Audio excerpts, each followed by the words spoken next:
Good morning everyone, welcome back to GK Today. और आज हम डिस्कस करेंगे 1 अप्रैल के सबसे मोस्ट इम्पॉर्टेंट करंट अफेयर्स। आगे बढ़ने से पहले मैं आपको एक चीज़ और बता दूं। सबसे पहले तो आज कोई भी रिवीजन सेशन नहीं है लास्ट में, क्योंकि आज सैटरडे था और वीकेंड है। तो आप जो भी एक हफ्ते में पढ़ चुके हैं वो आप रिवाइज कर सकते हैं आज और संडे को भी। फिर मंडे से हम लोग सेम फॉर्मेट में आगे चलेंगे, मतलब हम वहाँ पे रिवीजन जो फरवरी मंथ का कर रहे थे उसको कंटिन्यू करेंगे। ठीक है, पहली बात तो ये हो गई। सेकेंड बात क्या है कि जो स्टैटिक जीके है कल से हम वो स्टार्ट करने वाले हैं, मीन्स मंडे से।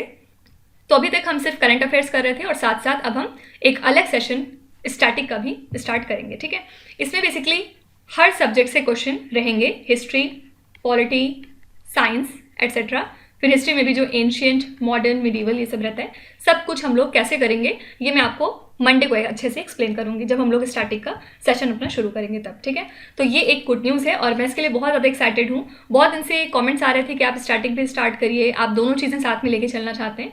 तो इन दोनों को साथ साथ करने के बाद आपको बहुत ज़्यादा कॉन्फिडेंस फील होगा और जो स्टैटिक जीके के क्वेश्चंस हैं वो बहुत ही अच्छे और चुने हुए लिए गए हैं। इसमें जीके टुडे के खुद के क्वेश्चंस हैं, साथ ही साथ जो प्रीवियस ईयर में सबसे ज़्यादा पूछे गए हैं उनको भी हमने वहाँ पे फ्रेम करके रखा हुआ है, ताकि जो प्रीवियस ईयर हैं उनसे भी आपको काफ़ी मदद मिल सके। ठीक है, तो आई एम श्योर ये एक बहुत ही धमाकेदार सेशन होने वाला है। तो ज़्यादा से ज़्यादा लोग को आप इन्फॉर्म करिए इसके बारे में, साथ ही आप भी एकदम रेडी रहिए इसको अटेंड करने के लिए। मंडे से हम लोग ये सीरीज़ स्टार्ट करने वाले हैं। फाइन, तो ये हो गई आज की गुड न्यूज़। और अब चलिए हम अपना सेशन स्टार्ट करते हैं। बस आज के करंट अफेयर्स करके सेशन को वाइंड अप करेंगे और उसके बाद आप जाके अपना रिवीजन करिएगा। तो फर्स्ट क्वेश्चन है, when is the international day of zero waste observed? हर साल इसको हम ऑब्जर्व करते हैं 30 मार्च को। और इस साल के लिए थीम क्या रखी गई थी? थोड़ी बड़ी थीम है, achieving the sustainable and environmentally sound practices of minimising and managing waste. ठीक है, ये पूरी थीम थी इस दिन के लिए। इसको हम क्यों मनाते हैं? बेसिकली एम क्या है?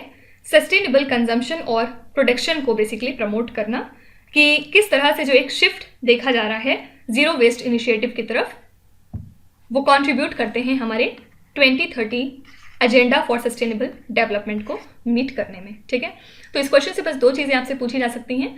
International day of zero waste हम कब ऑब्जर्व करते हैं? तो ये 30 मार्च, और इसके लिए थीम रखी गई है achieving the sustainable and environmentally sound practices of minimising and managing waste.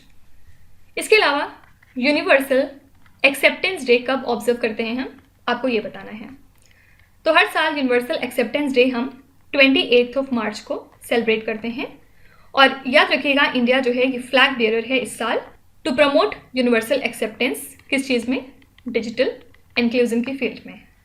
ठीक है, और इसके लिए national internet exchange of India, जो कि काम करती है under ministry of electronics and IT, इन्होंने सक्सेसफुली एक इवेंट ऑर्गेनाइज किया यूनिवर्सल एक्सेप्टेंस डे के ऊपर, जिसमें इन्होंने इंक्लूसिव और मल्टीलिंगुअल इंटरनेट को रन करने के लिए जो इंडिया के एफर्ट्स हैं उसको इन्होंने शोकेस किया। ठीक है, तो बस याद रखिएगा कि यूनिवर्सल एक्सेप्टेंस डे हम हर साल 28 मार्च को मनाते हैं।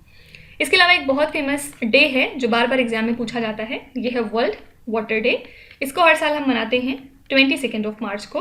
और इस साल के लिए थीम क्या थी? यहाँ पे लिख रही हूँ, थीम है accelerating the change to solve the water and sanitation crisis. ठीक है, ये पूरी थीम थी इस साल की। नेक्स्ट क्वेश्चन पे चलते हैं। विच स्टेट और the union territory hosted the first international quantum communication conclave? आपको बताना है कि किस स्टेट या फिर यूनियन टेरिटरी ने पहला international quantum communication conclave host किया है। तो ये है नई दिल्ली। ठीक है, और जो पहला इंटरनेशनल क्वांटम कम्युनिकेशन कॉन्क्लेव था इसको इस साल 28 और 29 मार्च को सेलिब्रेट किया गया नई दिल्ली में। इसको ऑर्गेनाइज किया है डिपार्टमेंट ऑफ टेली कम्युनिकेशन ने। किसके साथ कोलैबोरेट करके? तो इसके लिए इन्होंने कोलैबोरेट किया C के साथ और IEEE कम्युनिकेशन सोसाइटी के साथ। ठीक है, बस याद रखिएगा पहला international quantum communication conclave host किया है नई दिल्ली ने। अच्छा, इसके अलावा हाल ही में वर्ल्ड बैंक ने 2 स्टेट्स के लिए 2 डिफरेंट तरह के लोन सैंक्शन किए हैं। तो कौन कौन से स्टेट हैं ये? सबसे पहला इसमें है कि वर्ल्ड बैंक ने $363 मिलियन का लोन अप्रूव किया है कर्नाटका स्टेट के लिए। किस लिए? For clean drinking water supply.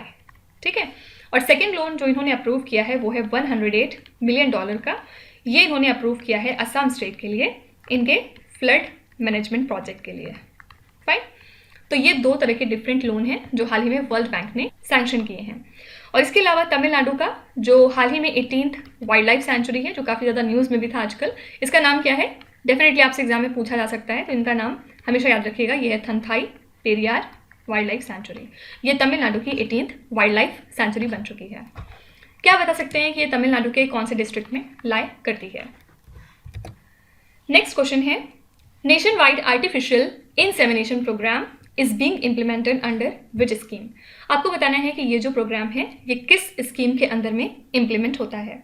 तो nationwide artificial insemination programme को इम्प्लीमेंट करती है Rashtriya Gokul mission scheme, livestock industry को प्रमोट करने के लिए इंडिया के अंदर। और ये जो आर्टिफिशियल इंसेमिनेशन मेथड का इम्प्लीमेंटेशन है, इसकी वजह से हुआ क्या है, जो मिल्क का प्रोडक्शन है इंडिया में वो काफ़ी ज़्यादा इंक्रीज़ हुआ है। क्योंकि 2014 से 15 में हमारा मिल्क का प्रोडक्शन था 146.31 मिलियन टन्स, और 2021 से 22 में ये बढ़ के कितना हो गया है, 222.78 मिलियन टन। राइट। तो याद रखिएगा कि nationwide artificial insemination programme implement होता है अंडर राष्ट्रीय गोकुल मिशन। अच्छा, क्या आप बता सकते हैं कि जो सांसद आदर्श ग्राम योजना है, इसको कौन सी मिनिस्ट्री इम्प्लीमेंट करती है? तो इस योजना को लॉन्च किया गया था रूरल इंडिया के डेवलपमेंट के प्रमोशन के लिए, और हाल ही में जो इसकी ऑपरेशनल गाइडलाइंस हैं उनको अनवील किया गया है, इसी वजह से आजकल न्यूज़ में है। इसका एम है ग्राम पंचायत को डेवलप करना through implementation of existing government scheme and programme, convergence mode में, साथ ही प्राइवेट और कम्युनिटी रिसोर्सेज का यूज़ करते हुए। ठीक है, तो बस आपसे ये पूछ सकते हैं कि सांसद आदर्श ग्राम योजना किस मिनिस्ट्री के अंदर में काम करती है? तो ये है ministry of rural development. Next है, which ship presently deployed in the Mediterranean sea entered port Algiers in the country Algeria? इसमें से कौन से शिप है जो पोर्ट अल्जायर्स में एंटर हो चुकी है, जो कि अल्जीरिया कंट्री में है? तो ये है INS सुमेधा। ठीक है, ये डिप्लॉय मेडिटेरेनियन सी में, और हाल ही में ये एंटर कर चुकी है पोर्ट अल्जायर्स में for an operational turn around. तो INS सुमेधा की बात करें तो ये इंडिजिनस तरीके से हमने बनाई है, और ये एक स्टेल्थ ऑफ शोर पेट्रोल वेसल है जिसको कि कंस्ट्रक्ट किया गया है एट गोवा शिपयार्ड। तो इनका विजिट का एम क्या है, मतलब क्यों भेजा गया है INS सुमेधा को अल्जीरिया कंट्री में? ताकि जो बायलेटरल रिलेशंस है दोनों कंट्रीज के बीच में वो और ज़्यादा मजबूत हो सकें, साथ ही मैरिटाइम कोऑपरेशन इन्हांस हो सके हमारा, और जो इंटर ऑपरेबिलिटी है उसको भी मजबूती मिल सके। फाइन। तो आपको याद रखना है कि INS सुमेधा ने अल्जीरिया कंट्री को हाल ही में विजिट किया है। अच्छा, आजकल एक और इंडियन नेवी शिप है जो काफ़ी ज़्यादा न्यूज़ में है, ये है INS चिल्का। ये कहाँ पे है? उड़ीसा स्टेट में। और ये बेसिकली एक प्रीमियर बेसिक ट्रेनिंग इस्टेब्लिशमेंट है हमारे अग्निवीर्स के लिए जो इंडियन नेवी के हैं। और हाल ही में जो पहला बैच था अग्निवीर्स का, जिसमें 2585 अग्निवीर्स मौजूद थे, इन्होंने पास आउट किया है फ्रॉम दिस INS चिल्का। इसमें टोटल 272 वुमेन भी मौजूद थी इंडियन नेवी के लिए। और हमारे chief of naval staff admiral R Hari Kumar, इन्होंने रिव्यू किया इनके पासिंग आउट परेड को, जो कि पहला बैच था अग्निवीर्स का। फाइन। तो इंपॉर्टेंट बात इसमें क्या हो जाती है कि सबसे पहली बात तो ये है कि ये पहला बैच था हमारे अग्निवीर्स का, और ये कहाँ से पास आउट हुआ है? INS चिल्का से। तो आपसे पूछ सकते हैं कि जो INS चिल्का है वो आजकल न्यूज़ में है, तो ये बेस्ड है किस स्टेट में? तो आपको याद रखना है उड़ीसा में। नेक्स्ट है, which country test fired P270 Moskit missile? आपको बताना है कि किस कंट्री ने हाल ही में P270 मॉस्किट मिसाइल को टेस्ट फायर किया है। तो ये मिसाइल एक सोवियत एरा की मीडियम रेंज सुपरसोनिक मिसाइल है जो कि एक शिप को न्यूट्रलाइज कर सकती है जो 120 किलोमीटर्स की रेंज में मौजूद होगी। तो ठीक है, और रशिया की नेवी ने हाल ही में इसको टेस्ट फायर किया है एक मॉक टारगेट की हेल्प से। कहाँ पे? In the sea of Japan. इसी वजह से न्यूज़ में थी। तो बस आपको नाम देके पूछ सकते हैं कि मॉस्किट मिसाइल किस कंट्री की है? याद रखिएगा, रशिया कंट्री की। अच्छा, कुछ दिनों पहले जनवरी मंथ में हमने देखा था कि इंडिया ने सक्सेसफुली कैरी आउट किया है पृथ्वी 2 के टेस्ट लॉन्च को। कहाँ से? From the integrated test range of the coast of Orissa. Right. अगर आपसे कोई पूछे कि पृथ्वी 2 किस टाइप की मिसाइल है, तो हमेशा याद रखिएगा ये एक बैलिस्टिक मिसाइल है। और इसके अलावा दिसंबर मंथ में हमने ये देखा था कि इंडिया ने अग्नि 5 का जो नाइट ट्रायल्स था उसको कंडक्ट किया था, और अग्नि 5 भी हमारी एक तरह की बैलिस्टिक मिसाइल है।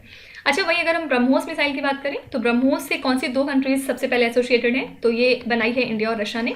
और ये किस टाइप की मिसाइल है? तो ये बैलिस्टिक नहीं है बल्कि सुपरसोनिक क्रूज मिसाइल है। फाइन। नेक्स्ट है, which city hosted the India Africa army chiefs conclave? कौन सी सिटी है जिसने इस कॉन्क्लेव को होस्ट किया? तो ये पहला India Africa army chiefs conclave था जो कि हुआ है पुणे में। इस इवेंट का एम था डिफेंस रिलेशंस को और ज़्यादा मजबूत करना, साथ ही एक इंस्टीट्यूशनलाइज्ड फ्रेमवर्क को क्रिएट करना for better military to military cooperation between the two parties. Okay, तो बस याद रखिएगा कि जो India Africa army chiefs conclave है ये कहाँ पे होस्ट हुआ है? पुणे सिटी में। Which cities to play host to the Shanghai cooperation organisations national security advisers meeting? तो शंघाई कोऑपरेशन ऑर्गेनाइजेशन के अंडर में जो नेशनल सिक्योरिटी एडवाइजर्स मीटिंग है इसके लिए होस्ट कौन सी जगह है, आपको ये बताना है। तो शंघाई कोऑपरेशन ऑर्गेनाइजेशन का जो ये नेशनल सिक्योरिटी एडवाइजरी मीटिंग है ये इंडिया में हो रहा है ऑब्वियसली, क्योंकि इंडिया करंट चेयर है शंघाई कोऑपरेशन ऑर्गेनाइजेशन का। और इस साल ये मीटिंग कहाँ पे होगी? तो आंसर है नई दिल्ली। नई दिल्ली में ये होस्ट किया जाएगा। ठीक है।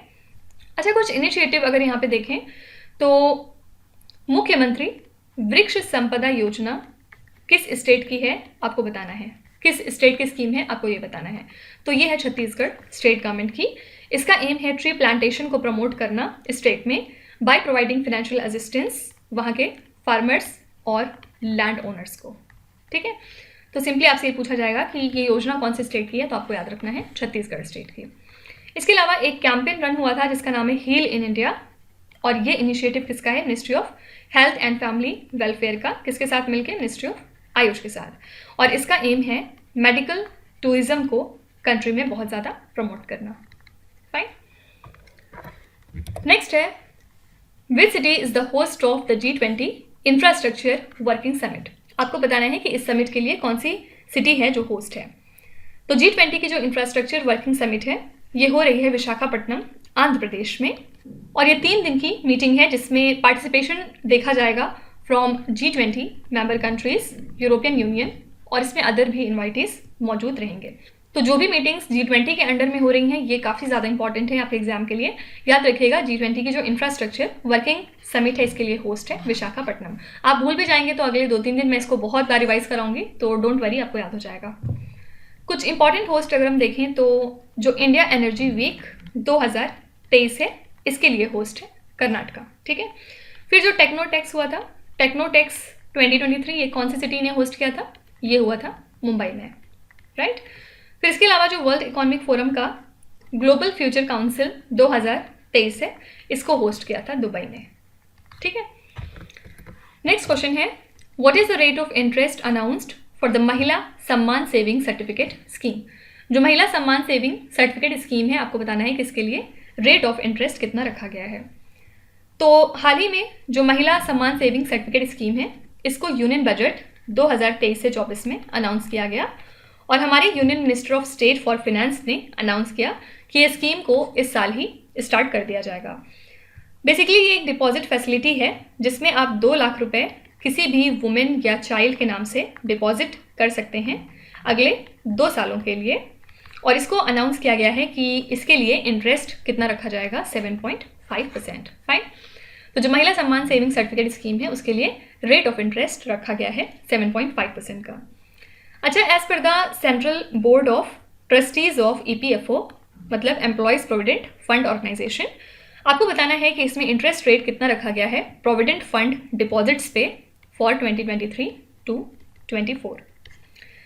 तो EPFO के जो सेंट्रल बोर्ड ऑफ ट्रस्टीज़ हैं उन्होंने डिसाइड किया है कि वो इंटरेस्ट रेट को इंक्रीज करेंगे प्रोविडेंट फंड डिपॉजिट के लिए, और इन्होंने ये वैल्यू कर दी है 8.15% फिनेंशियल ईयर 23 में। ओके, और ये वैल्यू प्रीवियस फाइनेंशियल ईयर में कितनी थी? 8.1%। तो इस इंटरेस्ट रेट को अब ऑफिशियली नोटिफाई किया जाएगा गवर्नमेंट गैजेट में जब फाइनेंस मिनिस्ट्री हमारी अप्रूव कर देगी उसके बाद। फाइन। तो अगर आपसे कोई पूछे कि इंटरेस्ट रेट फिलहाल क्या है प्रोविडेंट फंड डिपॉजिट्स पे फॉर 2023 टू 24, आंसर याद रखिएगा 8.15%। लास्ट क्वेश्चन है, foundation of SAARC writers and literature conferred a special literary award on which personality? तो आपको बताना है कि इन्होंने ये स्पेशल लिटरेरी अवार्ड किसको दिया है। तो foundation of SAARC writers and literature ने ये स्पेशल लिटरेरी अवार्ड कन्फर किया है ऑन बांगा बहादुर शेख मुजीबुर रहमान। ये अवार्ड इनको दिया गया इनकी ट्रायलॉजी के लिए। पहला है इसमें द अनफिनिश्ड मेमोइर्स, सेकेंड है द प्रिजन डायरीज और थर्ड है द न्यू चाइना 1952। ओके, बस ये याद रखिएगा कि इन्होंने स्पेशल अपना लिटरेरी अवार्ड दिया है शेख मुजीबुर रहमान को। कुछ इंपॉर्टेंट अवार्ड्स एंड ऑनर्स अगर रिवाइज करें, इसमें पहला नाम है आलिया मीर का, जो कि कश्मीर से हैं। इनको दिया गया है वाइल्ड लाइफ कंजर्वेशन अवार्ड 2023 का। ओके, इसके अलावा जो केरला का हाईएस्ट सिविलियन अवार्ड है, ये किसको दिया गया? एमटी वासुदेवन नायर को। ओके, और एक लास्ट क्वेश्चन है एबल प्राइज के ऊपर। Abel prize first of all किस फील्ड में दिया जाता है? तो ये मैथमेटिक्स की फील्ड में दिया जाता है और इस साल ये दिया गया है लुइस कैफेरेली को। फाइन, तो ये हो गए हमारे सभी इंपॉर्टेंट करंट अफेयर्स आज के, और रिवीजन सेशन तो है नहीं, तो यहीं पे हम अपना सेशन वाइंड अप करेंगे। तो आज और कल पूरा टाइम पड़ा है, तो आप खूब अच्छे से रिवाइज करिएगा। कोई भी मंथ उठा लीजिए, फॉर एग्जांपल अप्रैल स्टार्ट हो गया है तो आप जनवरी या फिर दिसंबर का करंट अफेयर्स रिवाइज कर सकते हैं। 2-3 घंटे लगेंगे, लेकिन अच्छे से आपका रिवीजन हो जाएगा और ये भी ज़रूरी है। और इसके अलावा आप स्टैटिक के लिए आप कितना एक्साइटेड हैं, आप ज़रूर बताइएगा। इसमें बेसिकली हमने किस तरह से प्लान किया है ये मैं आपको मंडे को एक्सप्लेन करूंगी, फिर भी थोड़ा सा बता दे रही हूँ यहाँ पे। फॉर एग्जाम्पल हमने अगर हिस्ट्री पिक किया है तो इसमें सबसे पहले हम एंशियंट हिस्ट्री स्टार्ट करेंगे, ठीक है। एंशियंट हिस्ट्री में भी हमने बहुत सारे डिफरेंट चैप्टर्स बनाए हैं, लाइक प्री हिस्टोरिक इंडिया, वैदिक एजेस, फिर लेटर वैदिक एरा, और इसमें हमने हर चैप्टर में डिफरेंट क्वेश्चन फ्रेम किए हैं, ठीक है, विद ऑप्शंस। और वहाँ पे आपको मैं एक्सप्लेन भी करूंगी कि इसका आंसर ये क्यों है, ठीक है। तो फॉर एग्जाम्पल जब पहला सेशन हम स्टार्ट करेंगे, वैसे मैं सोच रही हूँ सबसे पहले एंशियंट हिस्ट्री स्टार्ट करने का। इसमें सबसे पहला चैप्टर है हमारा प्री हिस्टोरिक एरा। उसमें हम लोग चलेंगे और बात करेंगे कि इससे क्या क्या क्वेश्चन एग्जाम में देखे गए हैं, या फिर आगे भी आपके एग्जाम में इस सेक्शन से क्या क्या पूछा जा सकता है।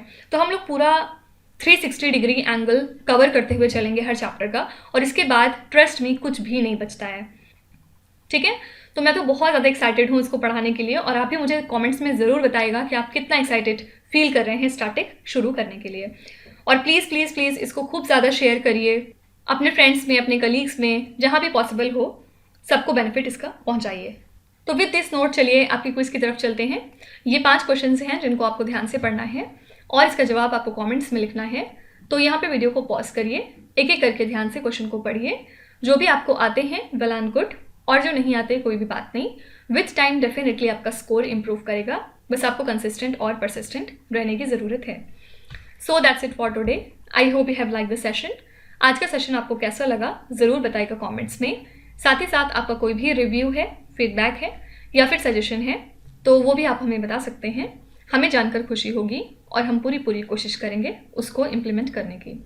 तो कल फिर हम मिलेंगे सेम टाइम सेम जगह कल के करंट अफेयर्स के साथ। Till then stay tuned. Thank you so much for watching, and please do not forget to subscribe to GK Today. With this, Minu Hatsana signing off.